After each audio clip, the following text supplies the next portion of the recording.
stream. And it's been something that I've been wanting to do for a while now. And I finally felt like the time was right to do this workshop per se, which I thought the only way to do would be live. And what we're going to be talking about today is my post-mixing process for these YouTube videos right here on this channel. And that process is also similar to any other post-mixing process, but the focus is most certainly on a digital online content type presentation, and one that is about videos, whether it's something for your own personal channel, or maybe you're a mixer working for clients and navigating this landscape today of what we'll call the Wild West of levels. For those of you who have some experience mixing for post-production for broadcast, television or film, or even multimedia, know that some of the mediums have strict standards in place already as far as output levels. And we're going to talk about output levels for YouTube and also how it relates to other digital mediums, and discuss the fundamentals really and how I specifically approach the mixing process. So first, I just want to say hello, everyone. Thank you for being here. Make sure everyone can see me and hear me. I've got some different screen sharing set up, but let's go ahead and get right into our agenda today. So to do so, I'm going to have to do some navigating here on the screen. So first things first, we are going to launch the agenda here. I tried to be somewhat organized today. We'll see how that actually turns out. And okay, so we'll go to a screen share mode. Aha, there we are. So today's agenda is going to be, we're going to talk about, I use Adobe Premiere for the editing of my projects. And I'm going to talk about how I typically export my audio out of Adobe Premiere and the different formats that you can use for that, even if you are working in Final Cut or other nonlinear editing software systems. Then I'm going to talk about importing into a DAW. Now, the one that I use is Pro Tools, but I'm going to talk about how you can apply that to whatever DAW you're using. And then also organizing a session and automating levels, also EQ, compression, output levels, and then finally exporting the file. So I think it's important to talk a little bit about, first of all, for those of you who are new to the channel, who are here with us right now, my background. So for my living, my day-to-day job is I work as a production sound mixer. However, I have worked in post for on and off for about 10 years in between those jobs. And before I started doing a lot of production sound mixing, my primary job was working in post mixing. However, the projects that I typically worked on were independent films, also corporate video, a lot of corporate video, and then even moving backwards before that, music mixing, which is really where I started my mixing career, is working in music. And we all have different backgrounds, whether you have experience working in live sound or audio post, whether you're working as a re-recording mixer, a production sound mixer, music mixer, or just for picture, that is. It really is kind of a craft in a whole. And then all of those are really subcategories or parts of what this thing we're going to talk about, which is the mix. So the focus is the production, the post-production mix. So as far as my influences early on, briefly, for mixing, I've been fortunate to have some mentors in my career just starting out in music, one of which was 7-time Grammy Award winner Roger Nichols. He mixed some of the finest sounding records ever made with Steely Dan, John Denver. Also Phil Tan. I got to study under him as well, who did some of Usher's Grammy Award winning records, Rihanna and Pop. And then also Ed Say, who is a music mixer in Nashville, Shania Twain, Hank Jr., just all of these different styles and so forth, which I really am grateful to have met all these folks. And how that came about was I was working for a school for a period of time that focused on teaching Pro Tools, and I got to meet all of these masters through these master courses. So it was a very convenient way to get a lot of very high quality mentors in my career when I was starting out mixing in my mid-20s. So one of those guys in particular really stuck out to me, and it applies a lot to the fundamentals of really how I approach every post mix, and that was Ed Say. And Ed Say wrote a book, and here I'm going to show you what that looks like, called the Mixer Engineers, or the Mixing Engineers Handbook. So let me go ahead and navigate to that so you can see that. So you can find this online for sale and or download. And this is a book that I started reading early on in my career because I wanted to become a better music mixer. And there's something in this, the whole book has many influences from many legendary mixers, in addition to Ed Say, and a lot contribute to this. But the point being is that I want to point out to you what we're going to talk about as far as how I approach my post mixing based upon the fundamentals that I learned on this book. So that is, as you can see here, a balance. Also the balance of audio levels, by the way, in case you're wondering, what balance we're talking about. Also frequency range, dealing with EQ and so forth. Panorama, which is the panorama from left to right as it applies to a stereo mix, which most of the stuff, obviously YouTube is a stereo format. Now there is some Easter eggs for quadraphonic outputs that I found, but that's a whole other thing. I'll talk about it at another time. Something they're experimenting with. Also dimension from front to back. Dynamics, which are extremely important in a mix from low to high, whether it's anticipating something from being a quiet level to build something large. I mean, how often do we hear that, especially in scary movies or just to create drama? And then also interest. Is it interesting to listen to? Or the something, or as Phil Tan said to me one time, that's something special.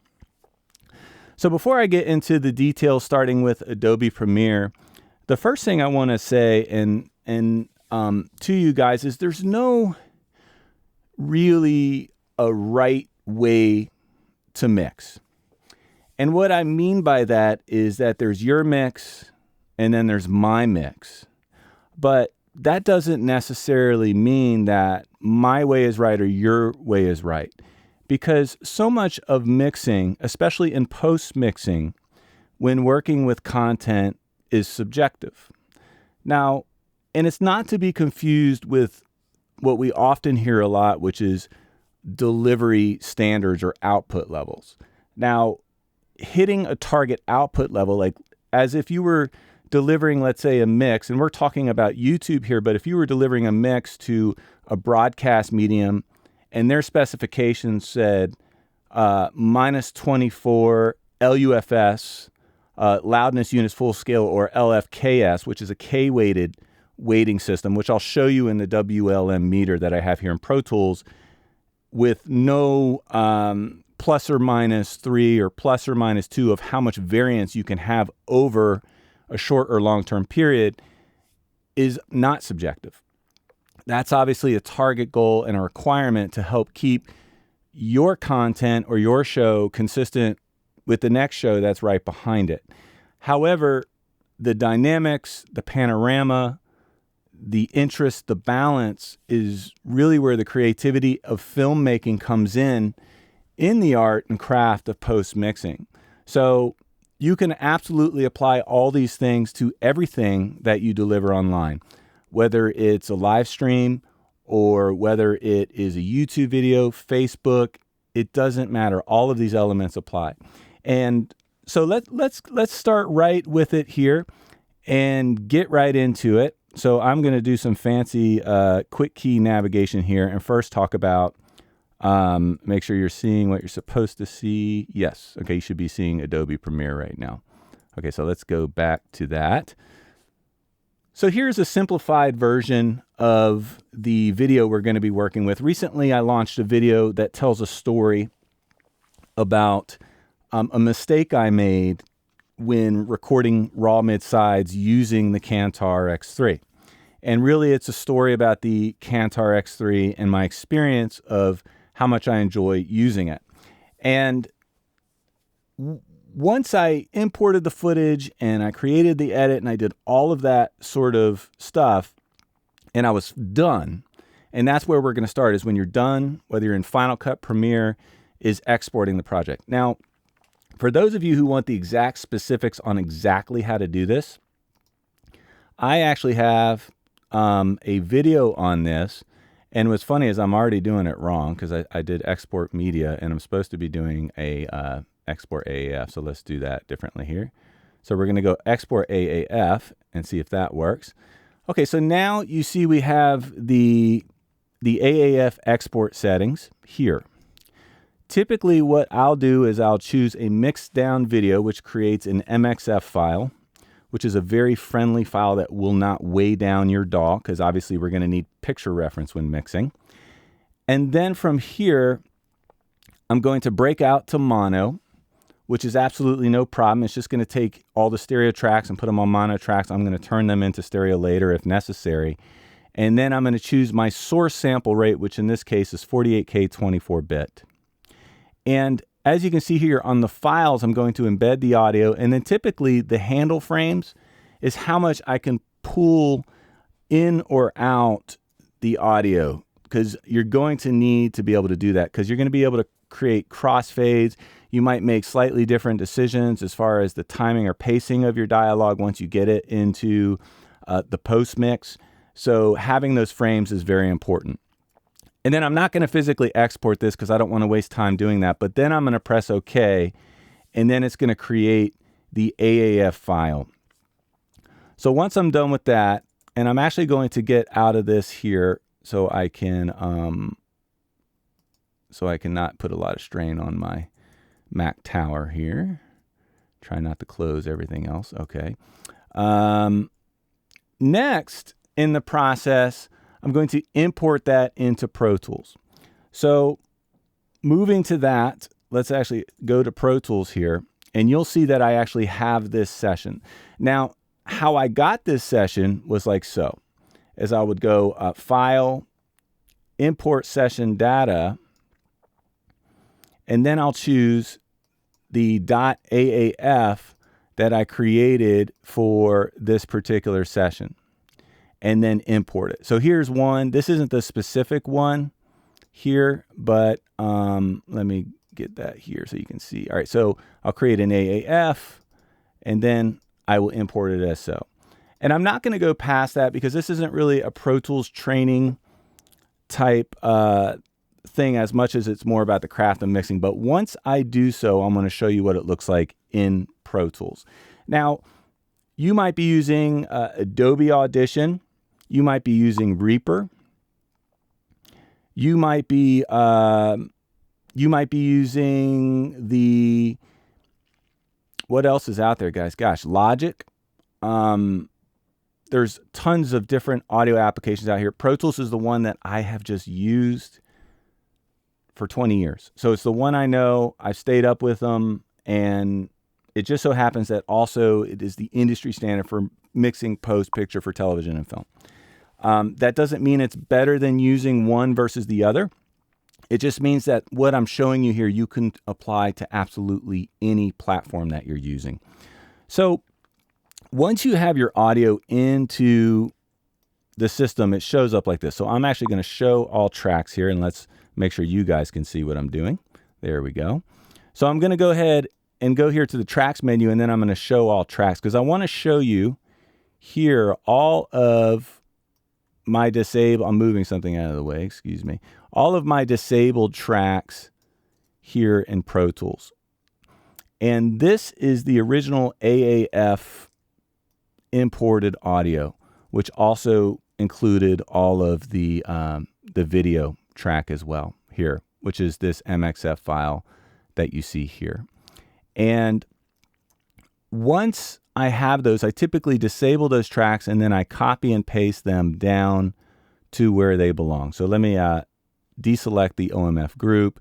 So if I was going to copy and paste this music down, then I would simply go down here to an available track, and I'm just going to choose one that doesn't mess me up here, and copy and paste, and then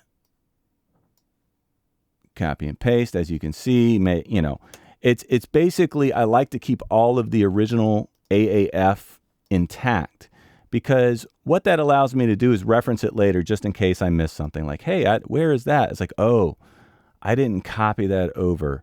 So I'm going to go ahead and hide these selected tracks so you can just see what I'm mixing with.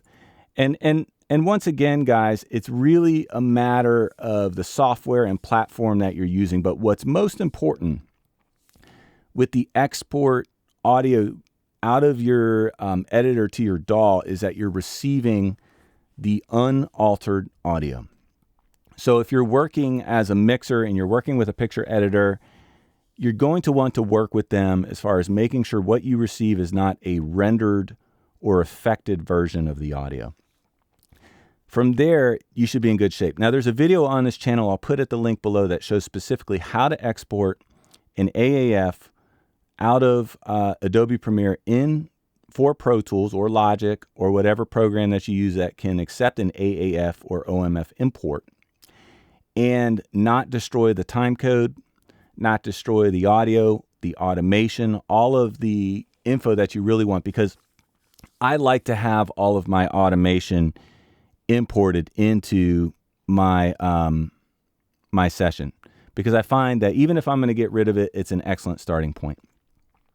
So moving right along here, let's talk about each one of the elements of the mix, and I'll show you specifically how it is that we achieved each one. So the first one is balance. And balance can be directly related to dynamics, but it's not the same thing. Basically, the balance is the balance of the dialogue level to the music level to the sound effects, and making sure that you can hear all of the different elements. And how I typically approach the balance of the mix before I add any plugins, EQ, compression, or anything, is always using automation. Now, there is a mixer, a post mixer, there is, named Blake Eisman. And he was an early influence on me for my post mixing career. And he told me very early on, he said, Michael, the most important thing or part of a mix is levels and panorama. And you'll want to spend most of your time there before you start working with a bunch of plugins and so forth. And really, he's the one who taught me not to take this linear approach to my mix. Like, okay, first I'm going to do my dialogue. First I'm going to do this, and then I'm going to put this EQ because this is the EQ that I like. To really focus on putting the faders up and seeing how it sounds. And having the automation over from the Adobe timeline and Premiere, and really hearing kind of what the intention of the piece is an excellent starting point. So I'm going to show all of the automation on here so you guys can kind of see what specifically is happening or not happening on this. And let's go ahead and just play a little bit of it. And what I'm going to do is I'm going to play a little bit of the dialogue going into the music here. And why did I spend this much money on a recorder in the first place? Was I just fell in love with the sound of this machine. So, fast forward. As we all know, there are so many. So one of the first things that you'll notice here is that when on playback going into that first music cue, was that as soon as the dialogue comes back in, you'll notice here, this volume automation line here immediately goes down. So that helps us achieve the balance of the mix. That's one way, is the relationship to the dialogue, to the music. I want to make sure the music is loud enough to hear where it feels an impact when we go into it, but also low enough to hear to where you can hear the dialogue, which is really the balance of the mix. And balance can come in panorama, dynamics. It really covers a lot of things, but at a fundamental level, it is all, can you hear your dialogue, and is it balanced at an appropriate output level around the music and sound effects and so forth. And I'll play you something a little bit here where we have some sound effects and music so you can hear how that's working. Go to the park without them coming with on some of the trips. One day of summer will not make me glum, or at least it's not for me. Got ears So that there is a combination of multiple things, all of which are in balance. So there is some of the raw mid-side recordings of the ambiences. You also have what I'll call hard effects, or you can call also sound effects. Sometimes those are separated in larger format mixes depending upon what it is. A hard effects being a sound effect that is diegetic in nature, meaning it's real.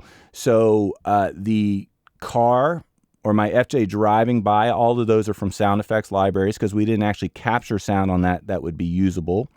And then making sure that you could hear the dialogue, the music, and also all of the elements for the mix to be in balance.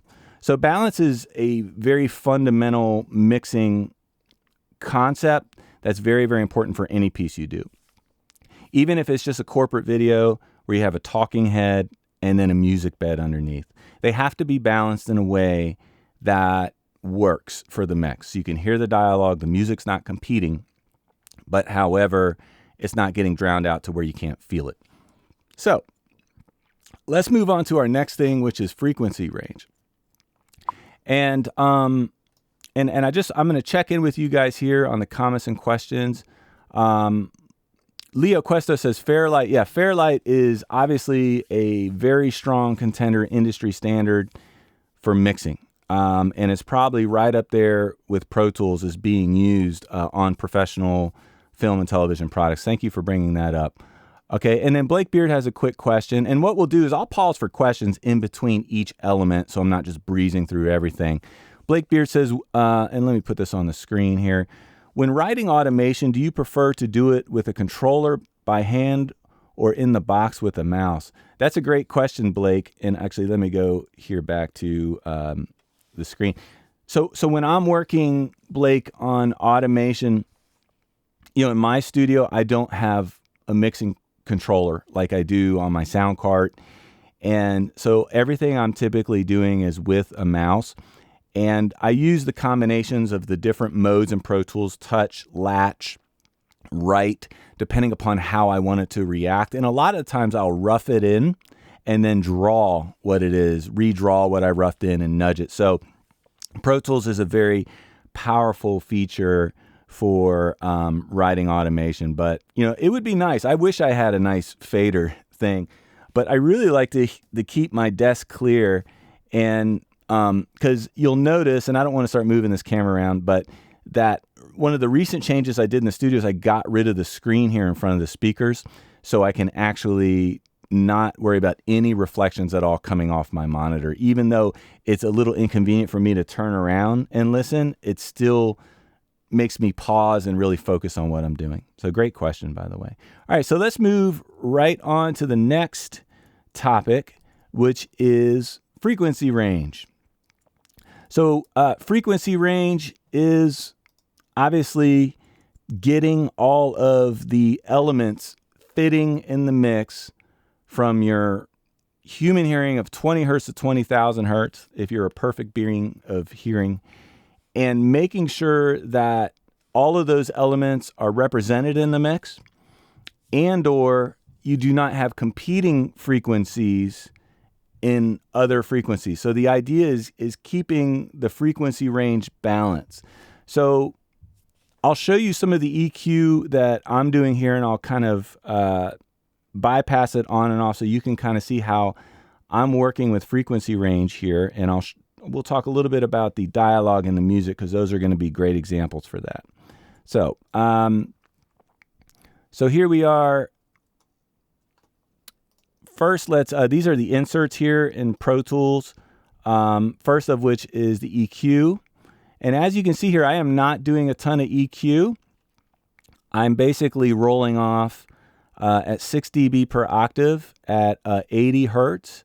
And then I have a pretty wide Q dip at 732 hertz here at 2.4. And then I'm not really doing anything here at 2.45 kilohertz. And then I have a shelf boost at 6 kilohertz here, about 1.7 dB up.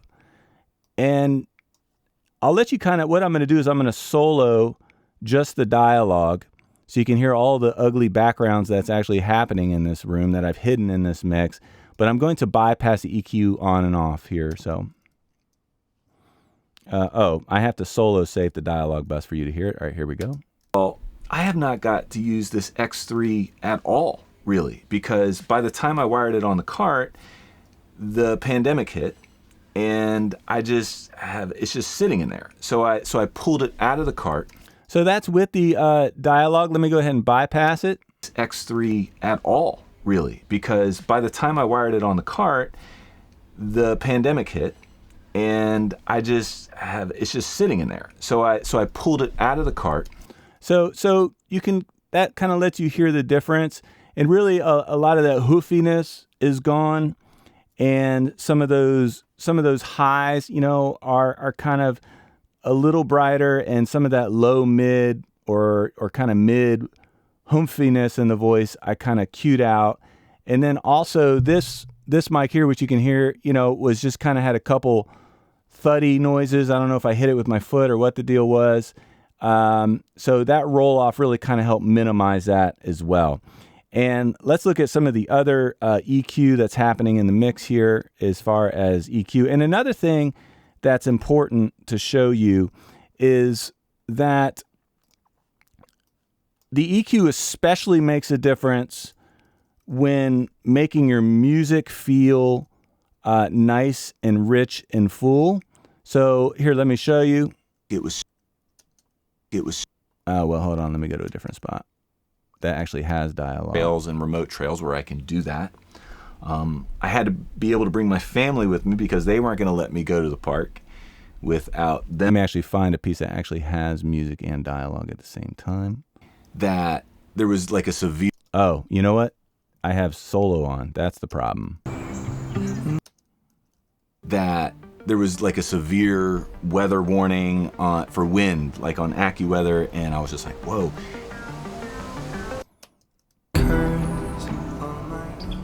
Let me find some dialogue. Family with me because they weren't going to let me go to the park without planes, just to kind of show. There you go. Like, there's an example of music and flight activity is going on. And I thought to myself, that's it. I'm going to do some mid-side recordings with the X3. And then first, obviously, I had to just kind of look at the main. So I'm actually streaming in a stereo format. And I'm going to play it one more time because I want you to notice that the low note on the piano is very similar to what it is that's notched out of the voice. So this time I'm going to play back that sequence and I'm going to bypass in and out the low or the EQ. And I want you to notice especially not necessarily what changes in the voice, but what changes in the clarity of the music. And we're putting a lot of faith here with YouTube compression, but hey, why not? Here we go. Some mid-side record. Listen to how that low end on that piano just disappears. All of these grounded planes just to kind of show like how little flight activity is going on. And now if I go ahead and engage the EQ.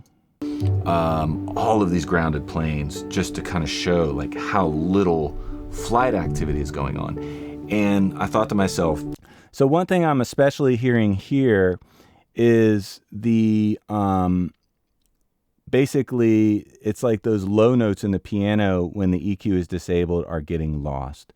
So that's I think enough about EQ. I'll take a second for questions on EQ before we move on to the next one. There's really no other EQ currently on this mix, by the way, except the dialogue. And so I haven't EQ'd the music. I am one of these minimalists when I can be. I really want the levels and the panning and automation to do most of the work, typically in my mixes.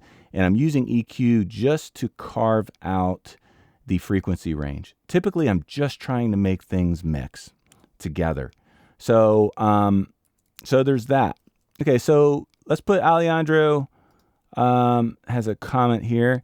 I recently downloaded a free version of Pro Tools. On which section of the software do you bring up the video to begin editing? I missed the beginning of the video.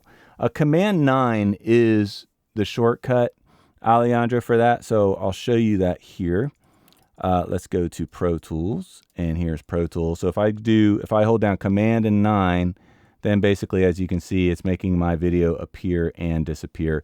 And I also have the ability to resize it just simply by grabbing it or whatever. And what's also important to understand, Alejandro, about this is that you don't want to put a MP4 or H.264 codec into a Pro Tools timeline because it puts a lot of strain on the machine to decode that image and display it on your monitor. So you'll want to make sure that you export it to ProRes if you can. You can use like MPEG Stream Clip to do that, or export it out of Premiere with DNX HD, which is an AVID format, or MXF format like you see here, which are larger files, but it takes less decoding for it to display the image, so it makes everything work really well in Pro Tools for those of you guys who might be struggling with video performance. And that's true across all platforms. I mean, really, if you're relying on your DAW to play back your video, you got to make sure that the video is in a format that it's going to like. Kind of like you would use proxies for working in a video timeline. Just different rules on the file types. Okay, so if we don't have any questions about EQ, I'm going to move right over to the next category. Oh, and we got a quick comment or question from Chris Van Brackle. Might as well put it on here. Hey, Chris, thanks for being here. He said, I recently downloaded a free version of Pro Tools. On which section of the software do you bring up the video to begin editing? I missed the beginning of the video. Yeah, Chris, so basically to import a video, you're going to go File, Import Video, and then it's going to put it on your timeline that you can see here. And from there, you can use Command 9 to show or hide the video. So, all right, so let's move on to the next stuff, guys. Panorama. All right, so panorama is really, obviously your left to right movement. And I'm going to demonstrate this in a couple ways. The first one is obviously making sure that your music tracks are panned in stereo. Now you might say, hey, Michael, that's common sense. I know that, but you'll be surprised how often, if you export out of a nonlinear editing timeline from a video, that it will come out mono and you not even know it. So you'll want to double check and make sure that your music image is coming out in stereo. Also, you want to check your dialogue here and make sure, let me go to the pan bus here. Where is pan on that thing? There we go. Oh, here it is. Because I have everything being sent to a bus. So there is currently no pan on the send so my panning is here right where it's supposed to be at 0. Now, let's talk about something a little bit beyond the obvious stereo panning and the front and center panning of dialogue when working with a stereo mix, and that is sound effects. So as you can see here on this car, and what I'm going to do just to make things kind of fun is I'm actually going to solo, and I'm looking here for it is solo set. I'm going to solo my sound effects here, and I'm actually going to try it. I guess I'll have to hold down Shift. And I have my bus solo saved just in case anyone's wondering so we can actually hear this. So we're going to watch the car drive by and listen to the panorama. Now this is kind of cool and fun because right now I'm sending you a stereo mix. So you should be hearing left and right on this. This is a change I recently did with my live setup so I can help demonstrate left to right here. So let's close some of these screens here so we have more screen real estate, and then come into Pro Tools there. All right, so here is some panorama automation on this. And actually, why don't I just go ahead and show you what it looks like so we can actually physically see what the panning is doing. There it is. I was about to say, I thought I had panning. Maybe I don't. So as you can see, these are pan buses. I have one separate for left and right, but let's just go ahead and listen first and see how it's working in the mix. Now we're soloing just the hard effects here for the car driving by. Them coming with on some of the no, we're not. Let's unsolo safe the dialogue. There we go. And let's try that again.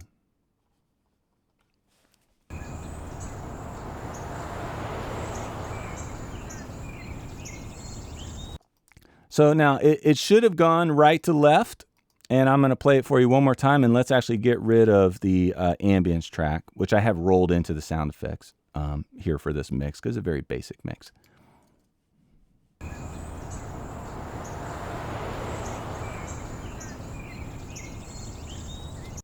So obviously keeping things correct. I mean, going left to right or right to left. And what's interesting about this file is, I don't know if you'll be able to see, is I physically had to invert the file itself here. Let me show you the whole file name to get it to work left to right. I had to basically invert the file to make it move left to right, and then also take the panning, as you can see here for the left pan, moves center, and then as I scroll to here, then I'm all the way to the right, and then the right pan is actually the same thing here, center, left to right, to kind of make them go together.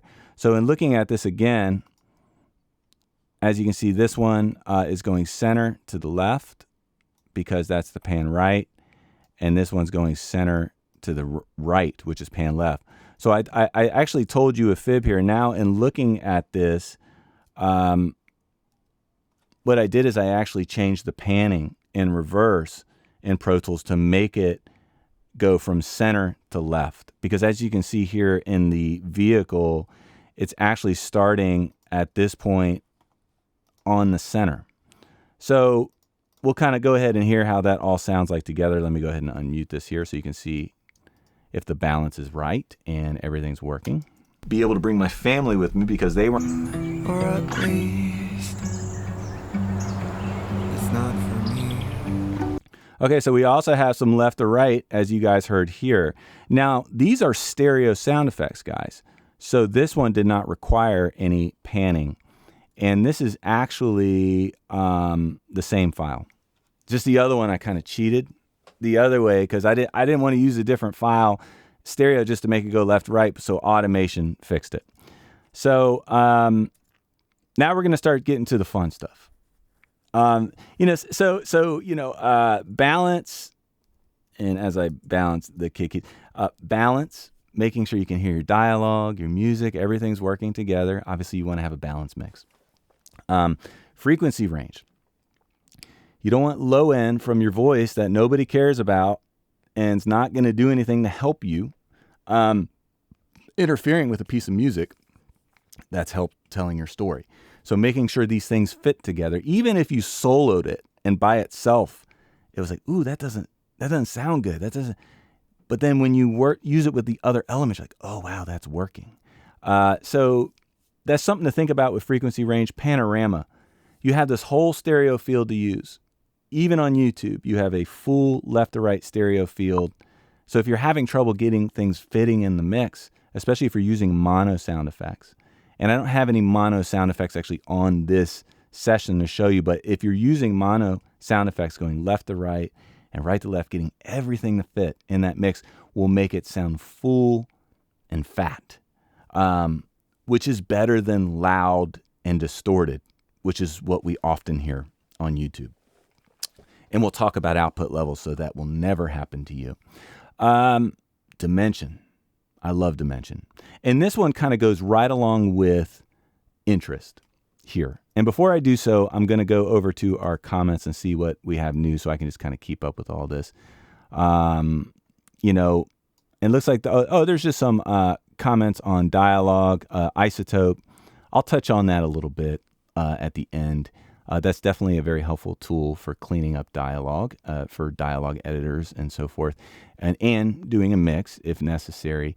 And, I'm glad someone actually, Blake Beard, brought up the isotope thing for a second because I want to talk about something really important before we move on to the next one. That particular comment, production, the quality of your production environment is in using the right microphones for what you're trying to capture creatively.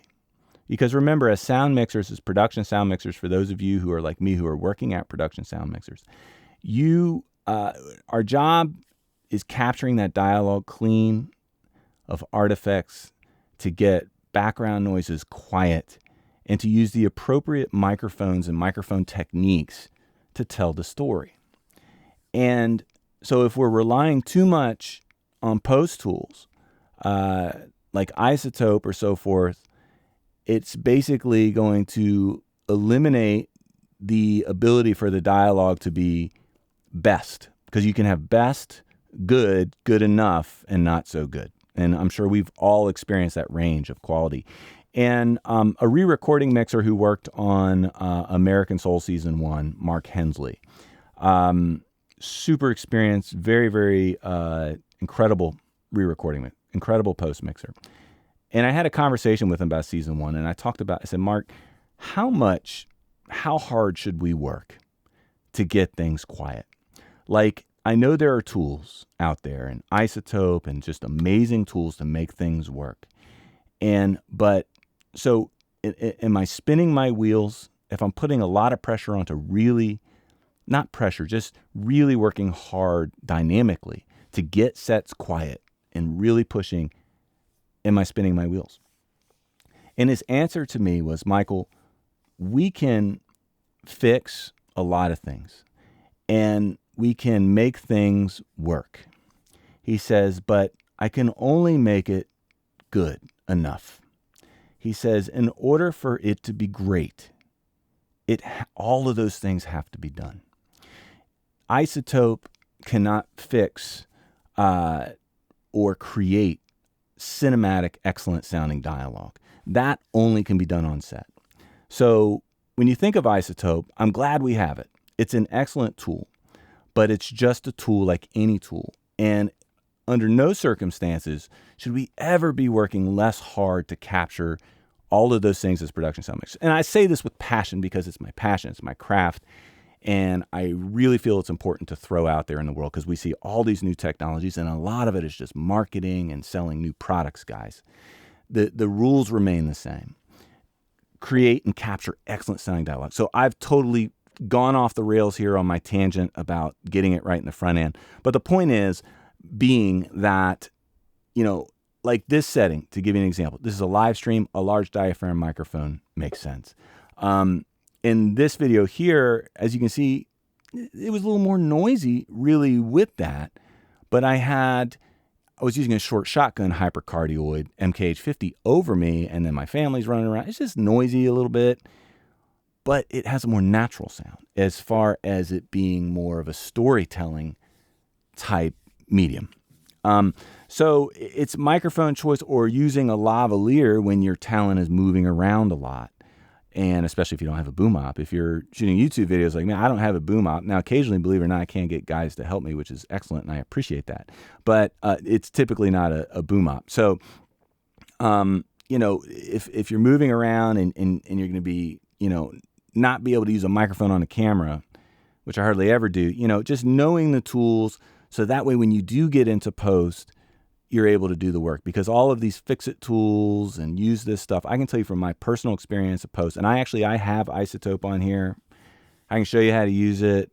It's an excellent tool, but it will never make great cinematic dialogue like you can on set. All right, tangent over. I've come off the rails, guys. Let me come back to what we're here to talk about, which is post-mixing for YouTube process. Okay, the next one I was really excited about, which is dimension. And let's see here. Let's go right to that. Dimension. Okay, so how do we create dimension, guys?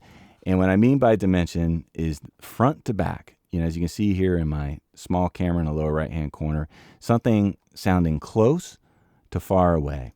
Now, how I did this in this mix is here on one of my music tracks, I wasn't really liking, and let me actually find the music track that, okay, this one here. I love the music track, first of all, but I wasn't really getting, and I'm going to actually pull up something here, reverb, obviously, which is the king of dimension. And I wasn't really getting what I needed out of the music track fade in order to make the dialogue work. Like I felt as if when I was going from music to dialogue that no matter how I faded it, it felt like it was like there, and then the music is fading. Like what we really want the listener to do, or what I go for in a mix, is I want you to forget that you're even listening to music or dialogue. I want those transitions to feel seamless in a way.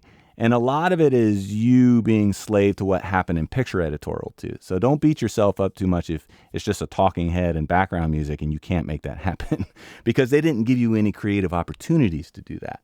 But obviously in narrative work, or online content where you're doing storytelling, there are a lot of opportunities to think about that in advance. And so this particular one, what I did is I actually, let me just let you listen to it, and then I'll talk about how we created dimension. How about that? So, all right, here's playback, and I'm just going to play it through the middle of this piece of music so you can hear what it does to this, where it ends. Like an air balloon to each plane. And watch this EQ, guys. I mean, this reverb. Watch what it does. Don't take offense. There's no place where I'll belong. The curse on my I don't even have a bag yet for the X3. Okay, so I was really geeked out and excited about that. So if you guys notice, I'll play one more time. What's happening is rather than just fading out the music, what I'm doing is I'm fading out the music like this here, but I'm also doing this. I'm also doing this to the music. It's just disappearing. And that is dimension. And what it does is, and the reason why I did it was because I wanted it to feel just like you were coming out of a dream. Like it should just feel as if it's disappearing, and it makes the transition work if you want to be pragmatic about it. So I'm going to solo just the music so you can actually hear what that sounds like specifically. And then I'll also keep this EQ up here. So I need to make sure that my music is solo saved and my music bus, because I'm using buses for all this stuff. That's where this reverb is. And then I'm just going to solo the music, and I'm going to go a little bit farther in here so you can hear the end. So listen very closely to what the reverb is doing now that we don't have the background mid-side recordings and dialogue coming in and all that good stuff. There's no place where I'll belong. The curse on my end. It's in the promises that I've been told. All right. So isn't that awesome? Like, so this actually has, and this is where really Pro Tools becomes really, really powerful, guys. And I want to show you how this is done. This is basically on this Deverb bus here. And let me actually pull this up in a way that makes it easier to see. You have the automation written into it. Here's the wet, dry, and then the decay. And see how this decay is actually, oh, sorry guys, I'm doing a bad job at my stream right now. Let's start this all over. So now that you can see the screen, notice here that the mix bus has automation on the plugin, including master bypass, because I don't want it on when I'm not using it. Wet and dry balance. As you can see here, there is EQ there. There is automation there. And then decay, which is this curve. And then all of these automations, as you can see, operate this. Here's the decay increasing and the wet and dry increasing. Okay. Now, that also kind of falls into interest. And it was Phil Tan that told me, that I learned from. He says, there always has to be something in a mix that's interesting. That aha. That moment where you go, oh. And you want to try to go for that in everything that you do. Now that may not be possible when you're doing, say, just a talking head corporate video and music underneath. However, it could be possible on that piece if you edited the music in a way to work with the breaths to make it feel like there was a pickup or a drum fill after they made a point and then launches in. Just remember that a lot of mixing goes way beyond levels, panning. It's also interest. It's also something special. It's creating moments. So, lastly is dynamics. And dynamics is obviously the low to high. And in this piece, as I struggle through navigate, so in this piece here, dynamics is really achieved with the balance of music, automation, and also contrast in storytelling. And what I mean by that is if there was dialogue all the way throughout the piece, and that's what this was, and a lot of videos or content on this channel is, it might be a review of something where I'm just explaining the features of a certain product or something like that in production sound. Really, the dynamics are really not part of the equation here. But if I'm able to tell a story with B-roll and do it in a way that gives that opportunity, I can actually do more with the music. And so some of the dynamics here, the first I want to show you is automation, and we'll take it all the way back to the top. And let me make sure I don't have anything soloed anymore. And as you can see here, and for those of you who maybe are not even as familiar with Pro Tools, I'll show you even what it's doing on the mix window. A video on YouTube of one of these like really amazing pilot channels. Now the music builds where as this goes. Now watch what happens here. All of these grounded planes just to kind of show like how little flight activity is going on. And I thought to myself, that's it. I'm going to do some mid-side recordings with the X3 and then get through these screens. How little flight activity is going on. And I thought to myself, that's it. I'm going to do some mid-side recordings with the X3. And then first, obviously I had to just kind of look at the manual and say, all right, well, how do I do a raw mid-side on a Kantar X3? So I shot some of the settings here. So as you can see there, basically, or here, hopefully it should just be seamless if the mix is right, if it's in balance. But dynamically speaking, the whole idea was as the music intensity increased, I did not need that as far as the storytelling, and then it would start competing with the dialogue and it would throw the balance of the mix off.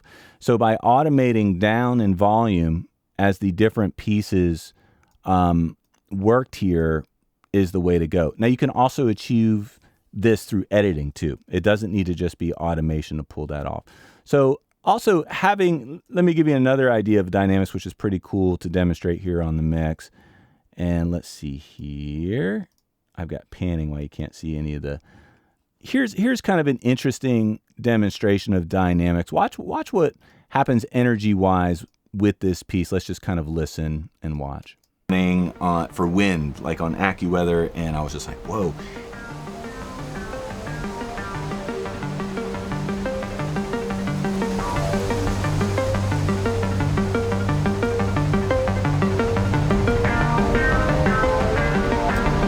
Okay, one mistake I have to tell you guys about that I made was the dusk ambience, which was the best and windiest.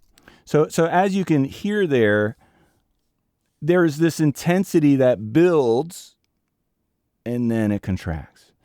And the idea was to make it feel intense. It wasn't like a sting or anything to kind of shock you, as much it was a gradual increase in intensity was the intention of the mix that I did here to create that sense of drama. And, you know, it's windy. And that's kind of what I wanted to show there. So by automating the raw mid side here and also automating the music and then fading both of them down, it created that moment. So I think for the 6 elements of the mix, balance, frequency range, panorama, dimension, dynamics, interest, are all really have been demonstrated here as far as the mix. Now, before I get into output levels and talk about levels, which is a very important thing to know about YouTube, of the Wild West that's happening, the disasters that I hear on YouTube. Let's give a moment for any questions or comments. And by the way, guys, I want to say thanks for being here with me today on this, and I hope you are gaining something out of it. So definitely put your questions below. I'm going to keep moving forward because I don't see any questions or more questions at this time. Let me actually scroll through the chat here earlier and say hello. Leo says, Michael, Wynn, love this. Great to see you. Thank you, Leo, for being here. Quentin Leister, thanks, Michael. Thank you, Quentin, for being here. I appreciate it. And Alejandro, great to see you here, as always. Leo, I think we already talked about put up Fairlight. Is definitely another option. It doesn't matter what mix you use or DAW you use, guys, here. These 6 mixing fundamental concepts or approach that I use for the way that I approach mixing, for post-mixing as far as the creative craft of it apply to. It's not about software. It's about the mix. And you can do, I don't know of any software that can't really do automation, that can't do balance, panorama, and levels. Let's see here. A couple Pro Tools things we already put up here. We also talked about RX7 and Isotope, a great tool, but make sure that you're in production, you're working as hard as you can to get the dialogue here. And even on this video, some of this dialogue that I record is a bit rushed, you know, so I must admit that.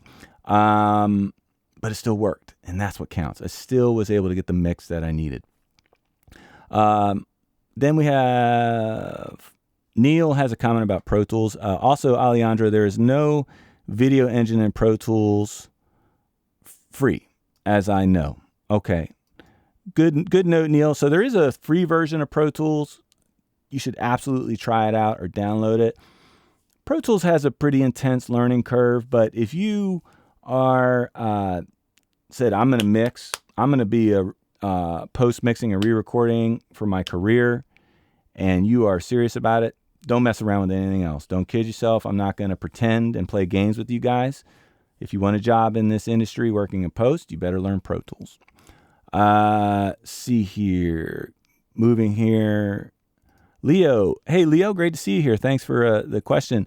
Michael, when mixing commercials, do you apply any compression to the overall output to pull everything very tightly, or do you suggest trying to bring everything as close as possible without compression? Leo, that's a really good question. And I'm glad you did that because I totally flew past the compression that I had on this. In an ideal world, I wouldn't use compression. Just me, I try to use as much automation as I can and really, really get the mix balanced as tight as I can without using any compression, any limiting. I want to accomplish all of it via levels and panning. Then I will come in and start sprinkling here or there. So on this particular one, I tried a new compressor. Usually I use Renaissance compressor by Waves, but this is a Waves H compressor. And I'll let you take a look at some of the settings here. I'll play back a little bit. And to carry around. And then for the microphone, I use the Audio-Technica BP4029. So as you guys can see with that compressor there, I'm hitting, it's kind of brick walling, and looking at it, it's definitely hitting close to -6 at some times, but my target goal usually for compression is no more than -3 dB of compression. And you'll notice here, I think, if I had to be completely honest, the fact that there's not a lot of automation on this tells me that I was pretty happy with the overall level. And I think when I got to the end of the mix, I said, let me just throw a compressor on it to see if I can get it to pop a little bit more. So there's no right way or wrong way, but to answer your question, because that was a really good question, Leo, is that about compression. Typically, I try to do levels first and then move into compression. As far as the mix bus, and let me pull that up so you can see it here. As far as the mix bus, I've got a limiter here, a multi-limiter, and notice that I am not hitting that threshold at all. It's really just -1, so it might as well not even be pulled down. A raw mid-side recording, and this is the microphone. And that really moves us into output levels anyway, but one thing I want to draw to your attention while we're here is see how the outceiling is -0.3, and then the threshold is -1.0. I'm not really doing anything with this limiter except brick walling the output level to never go above -0.3 here. That way, because my concern about that, Leo, is I don't want the YouTube algorithm to see any really fast digital, what it would say, clips that our ears would never hear, and do something to the mix. Like say, I need to normalize or compress this in a certain way. I don't think YouTube does any of that to the mixes or alters the mixes in any way, thank God, because it would destroy the platform. But I do think that having that safety there, especially if this was going through QC, maybe a dialogue editor, not dialogue, maybe a assistant editor or someone who's doing assembly who doesn't really understand mixing, sees that there's, the occasional peak that's not really audible. By putting that there, it'll always pass QC, and no one's ever going to come back to you and say this is clipping. So good question, by the way. Really, really good question. Chris says, sounds great. I'm listening through my studio monitors. Cool. That's awesome, Chris. Little Easter egg. I did a 360 video. It was a partnership video with Sound Devices about 2 years ago. And I couldn't, for some reason, Chris, my 360 playback wasn't working correctly in the studio when I was listening back. And it worked everywhere else. And I'm like, there's something wrong. And I'm trying to, with the export and what's going on, because I had never really done 360 work before. I was, I just wanted to work in ambisonics and see what it was like. And in Pro Tools, it was HD at the time. This is Pro Tools Ultimate.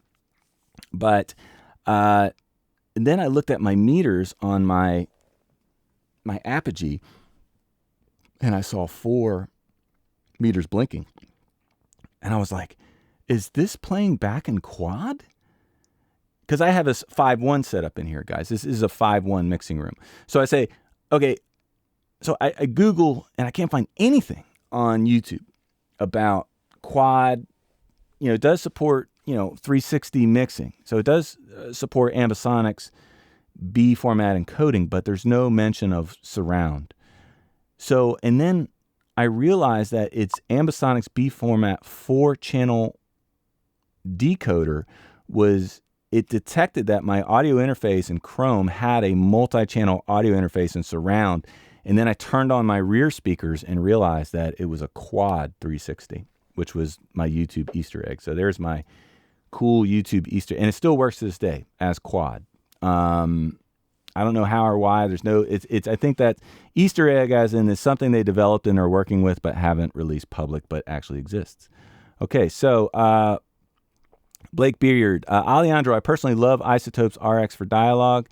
Absolutely, Blake. I mean, I think the industry is filled with it. It's obviously a very, very good tool for dialogue editors, and it has saved a lot of ADR from happening. But, so that's what I'll say about Isotope, because it is a very good tool. Leo says, thank you for doing this. Well, Leo, thank you for being here. I appreciate it. And also responding to Blake about the Isotope question. So we're not done. We need to talk about output levels. Woo! Actually, it'd be pretty quick, guys. So I want to show you a meter called a WLM meter. So here's my mix bus chain. As you can see, I've got this limiter here, which just keeps everything below, anything from hitting above minus 0.3 here. So it'll never hit red on my meter. No quick digital clips will get by as a result. And this is my WLM meter. And here I've actually created a YouTube mix preset, which has a target of minus 50. Oh, guys, I'm so sorry. I'm sitting here telling you stuff and you're not even seeing it. Okay, there we go. All right, cool. All right, so let's try this again. So here is the WLM meter, the Waves loudness meter. And you can buy this from Waves, and there are other tools, but you're going to need a meter in order to measure your output level. And for those of you who are new to mixing, do not confuse your output level in your headphones or monitors, your monitoring level, with output level. Output level is the final measurable level of your final output bounce or render, or whatever you want to call it. And here I have this preset called YouTube Mix. And this is currently at a target. And let me show you the target here at minus 15. And then this has a short minimum of minus 20.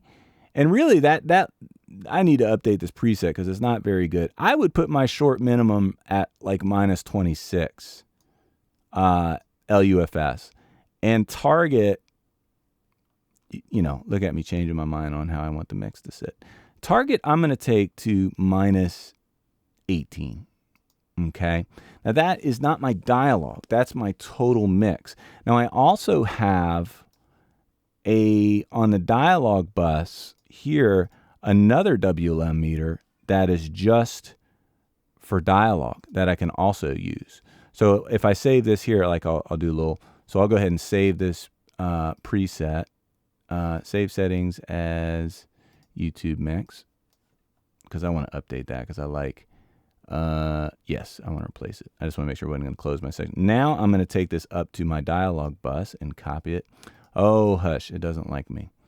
Okay, so YouTube Mix. Now this time I'm going to change my target of my dialogue to be at minus 20 dB, and then my short minimum on my master bus I'm going to change, but I don't want to confuse it here. I'm going to do something here on that short. No, actually that's good. We'll leave it at that. So basically I'm telling the WLM meter where I want to be. So to eliminate any suspense, LUFS is loudness units full scale, or LKFS, which is K-weighted full scale, are the measuring standards for film, television, and broadcast audio. Now, there are other output measuring formats for film, which are way beyond the scope of this video. But let's just focus on LUFS, LKFS. Now, other tools that you can use are RMS. You can also use VU metering. They do relate on some level, but what makes the LUFS LKFS standard special is it is the industry standard measuring format. And what it does is it uses a way of measuring that works with your ears. And this replaced, back in 2012, the no peaks over minus 10 for the loudness wars, or the Calm Act that was passed by the FCC to keep commercials from blaring. They realized that their old standard of no peaks over minus 10 was outdated, and they needed to update. And it's depending upon the broadcast, it's anywhere from -24 to -26 LKFS is the measure. Now, YouTube is a whole other story. YouTube is the Wild West. So I've measured loudness levels on YouTube as hot as -9 LUFS, LKFS, which is louder than a pop song. Typically, pop music is going to be around -10, -12 LKFS or LUFS, which is incredibly loud. What I typically try to achieve with YouTube is -20 to -18 LKFS. I find that that's the sweet spot between being loud enough so I'm not getting drowned out by the program before or after it, but also enough where I still have enough dynamic range to create a mix. And remember that your loudness levels are perceived first, measured second. So what I mean by that is you have to use your ears. Of course, you have to use your instruments. But if you were able to achieve all the elements of the mix, the dynamics, the panorama, also the balance, dimension, frequency range, and interest, which are the 6, then it's going to feel fuller. It's going to feel richer without necessarily having to be louder. So that's the goal. So if it sounds thin, or it just doesn't really feel as loud, but you look at your meters and it's like, well, the measurement's fine. It looks good. My output levels are good. That means that there could be other issues in your mix. Like are all the frequency ranges represented? Did you use a piece of music that is too much in the same frequency as your voice? You know, is it a female presenter and you have a music with no low end? There's nothing supporting this, you know, so you have to think like we all think as filmmakers first, mixers second. So let's go ahead and measure this and see if I even hit anywhere near what I'm saying. All right, so I'm just going to kind of play a couple spots, and then I'm going to pull up the master WLM, and then I'll press reset, which basically, and I'll show the Pro Tools screen here, so here's the WLM master, and I press reset here, which shows the short-term, long-term LUFS, and then the loudness units range over or under the target point. So let's go ahead and just get right into some dialogue and music and see what happens. And I'll start here over a loud point. And let's just watch this for a second. Oh, Pro Tools fail. All right, let's try that again. Let me save it and see. Or at least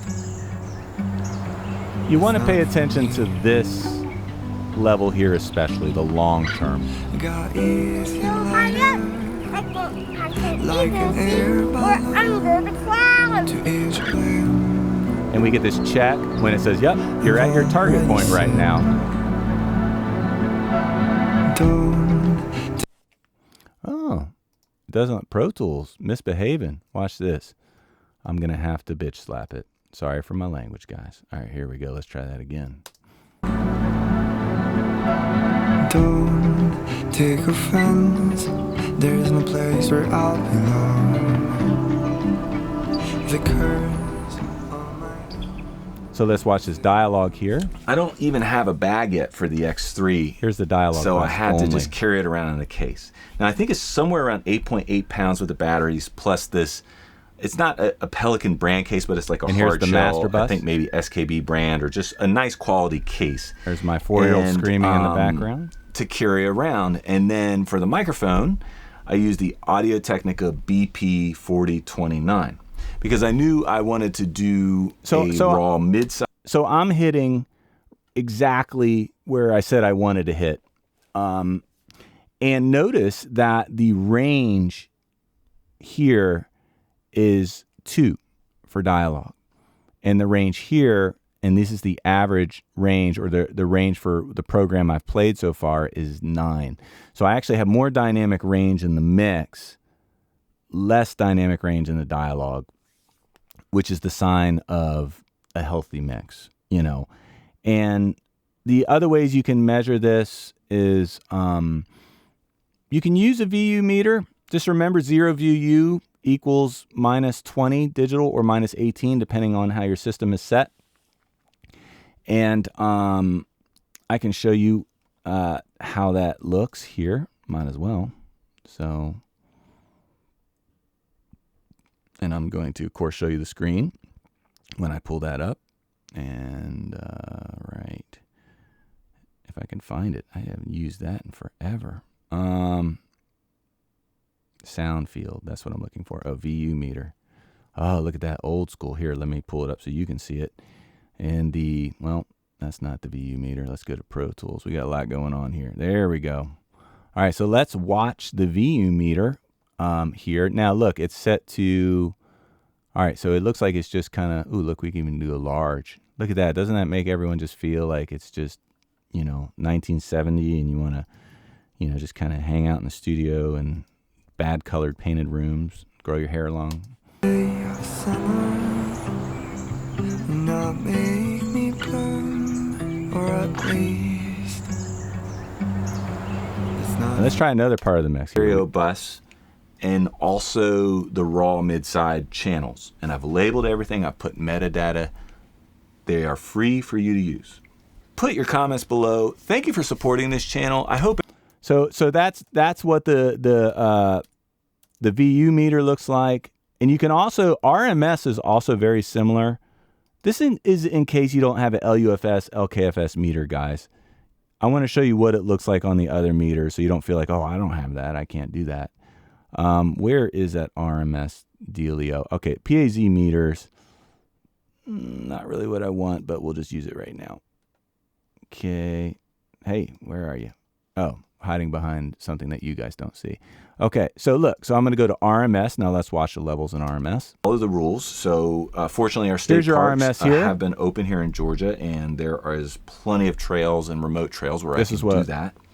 I had to be able to bring my family with me because they weren't going to let me go to the park without them coming with on some of the trips. See how it's hitting like around minus 20 during that dialogue part here? These are your peak meters. Now here's your RMS. This is the one we're looking at. Here's your scale. As you can see, we're Got easy Like an air balloon under the clouds. to each plan. so here we should start hitting some more peaks. So let's see. Don't take offense. There's no place where I'll belong. See if I can get this.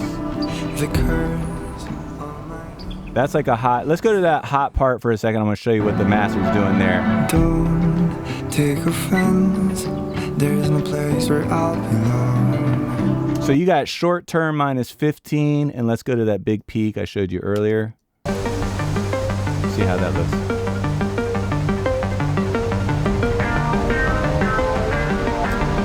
Okay, one mistake I have to. Okay, so like minus 15 or 14 there. So hopefully that's helpful, guys, as far as levels is concerned. So just to recap for output levels, I'll typically go for minus 18 LKFS. If you were to measure most of my content, I might sometimes be a little below or below, and that gives me 18 dB of dynamic range to work with in the mix. Now, as you can see, my peaks were like minus 12 LKFS, LUFS in the hottest parts of this mix. You could even do crazier than that. Like you could hit, if it's just a moment, you might be able to hit minus 8 and really slap them in the face and then come back down. And that's the beauty of dynamic range. So if someone, a lot of these creators out there, God bless their hearts, visually stunning, audibly disappointing because they're stuck in the loudness war of, okay, if it's louder, it's going to be better. But that's not all. I mean, there's actually a lot of, creators who are visually focused primarily who actually do a really good job with this. So it just depends on the experience level, and maybe some of you helping them with their mixes. I'm curious if any of you guys are actually doing mixing for any large channels and so forth and all of that. So I think I've gone about 20 minutes over that I was even going to go, but I hope I did a good job covering and communicating for you guys the 6 elements, which I have to credit to Ed Say, really, that influenced me from the Mixing Engineer's Handbook. Go check that out, buy that book, and put your comments below and make sure that, I'd love to know how it is that you approach things. And mixing, it's an amazing craft, guys. It's really something that you can be passionate about, and there's no right way or wrong way. Like if you like to put your EQs after compressors, or you never use compressors, or you only use limiters, or all that kind of stuff is really just tools like a hammer and a nail and a screwdriver. But really, what I thought was most important to talk about for this is the fundamentals of the what makes a great mix. Because at the end of the day, that's what you're really trying to do, is we're creating content that really is 50% of the experience that everyone hears. So looks like we got a few questions down. I'm going to go ahead and put some of those up here. And before we sign out, that way everyone has a chance to ask any questions that they have. And looks like Leo Questo has a question here. It says, do you recommend, here, I'll make this a little bigger so everyone can see. There we go. Cool. Do you recommend using a Mix Pre 3.2 to output, I can read, guys, from Mac or post mixing?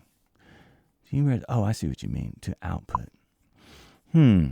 If you mean using the Mix Pre 3 as an audio interface, absolutely. I don't see any consequences of doing that. Typically, I mix, if it's a paid professional project or something that I'm really putting a lot of intention and focus on. Like I have done some 5.1 mixing in here for films and, independent, small, not short film, actually feature length. But anyway, I like to use monitors versus headphones. However, there's over 40 panels in this room. I also have it calibrated with a Dolby calibration tool. My stereo imaging is correct. There's a lot to think about with speakers. So headphones, however, I have done some mixes with headphones recently just because it's convenient with the Mix Pre 3. And I noticed that I'm not hitting the mark as well as I did. But I know a lot of mixers who are using headphones who are getting really good results because they've always done it. And so, monitors are preferable, or just checking it on multiple mediums. But sometimes what's important probably most when it comes to not necessarily what hardware you're using is making sure that you're out listening levels. Like mixing, guys, we could do a whole YouTube channel on post mixing literally for 10 years. Like that's how much we could talk about this. But I didn't talk about listening levels. That's really, really important. Being consistent with your listening levels and your output levels. And typically I like a golden rule for me is when I'm mixing on set or mixing in post, what I do is I listen to a comfortable level that I feel like I would be listening to it passively as a viewer. And then I bump it about maybe, 2-3 dB, just a little above, because I need to know how it's translating. And to me, that tells me I'm able to get the listener's experience, but then also a little bit more to really feel. So levels are super important for listening, because if you're too low or too high, your perspective is off. Then you're hearing it differently, so it's like kind of mixing blind. Blake Beard says, I appreciate all the information, very useful. I mostly do my own stuff, would like to break into the professional world. And, these days, Blake, your own stuff is the professional world. I mean, good for you. And I can tell by a lot of your questions and the tools that you use that you're serious about this, and it's an art. And that's what's beautiful about mixing. And whether you're a production sound mixer like myself, or maybe you're a post mixer, or maybe you do both. You know, it's something that grows with you the more that you do it. It's like going to play tennis. You know, if I go out and play tennis and I can say, well, I got a tennis racket and a ball, you know, I mean, well, how long you been playing? What, you know, it's just like that. You know, mixing is very much the same thing. And I think sometimes you get a lot of online stuff. This is the gear you need and this is how you do it. No, you do it with skill and experience. Okay, so yes, interface. Thanks. Yeah, I mean, I got my Mix Pre 3 right over here, Leo. I don't know, man. I love it for what it does. You know, I have this weird thing with my Apogee Symphony where it connects and disconnects, and it drives me crazy. And I thought it was my Mac Tower, but it turns out it's a Symphony, and then I got to buy the other one for it to be compatible in a new Mac. It just drives me nuts, man. All this gear stuff. I just wish it would work forever. All right, Chris Van Brackle. I may have missed this, but does YouTube have official specs or recommended targets? And do they explain how to best upload video and audio as it relates to their compression algorithms? That's a great question, Chris. I haven't seen it. If it exists, that doesn't mean there isn't content out there. YouTube Creators is a channel that is run by the company YouTube. You might want to look there for that sort of thing. But it seems like it's the wild, wild west. What's interesting is if you play back a video and you look at stats for nerds, you can actually see your average and peak levels. So I do know that YouTube is measuring your content. As far as the consequences of such, I do not know of any algorithms built in that mess with it.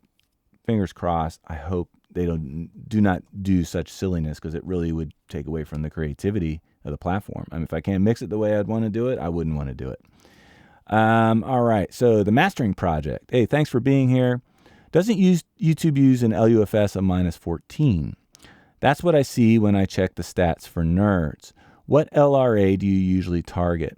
That's, so excuse me, the mastering project, I'm not familiar with the LRA term, but typically I am targeting around -18 to -20 LUFS or LKFS for my uploads. But that's interesting you bring up the stat for nerds things and that you see the -14. I don't know. I'll have to take a look at that and see if is that like a target point that they have there that they want you to reach. That would seem pretty loud to me, especially on mobile devices. I really notice that a lot of the YouTube mixes and content I see are blowing out mobile devices.